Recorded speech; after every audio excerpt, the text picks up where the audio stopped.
Hi friends, మరో short వీడియోతో మీ ముందుకు వచ్చేసాను. ఈరోజైతే దసరా నవరాత్రులు స్టార్ట్ అయినాయి కదండి.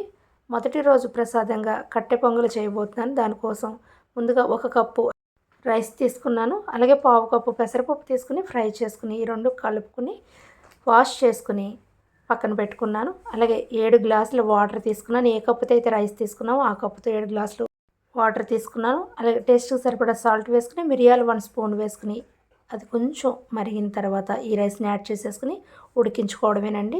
మనకి ఉడికిందో లేదో ఒకసారి చెక్ చేసుకుంటే దగ్గరికి అయిపోయింది కదా. ఇప్పుడు దాన్ని దింపేసుకుని మనం పప్పు గుత్తి కానీ ఇలా ఏదన్నా ఉంటే ఇలా మెత్తగా చేసుకోవాలి. ఇప్పుడైతే పోపు పెట్టుకుందాం. 3 స్పూన్స్ నెయ్యి వేసుకుని జీడిపప్పు, పచ్చెనగపప్పు, జీలకర్ర, ఆవాలు, ఎండుమిర్చి, కరివేపాకు, పచ్చిమిర్చి వేసుకుని ఫ్రై చేసుకుందాం. కొంచెం మిరియాల పౌడర్, ఇంగువ వేసుకుంటే మనకి కట్టె పొంగలి రెడీ. తప్పకుండా ట్రై చేయండి.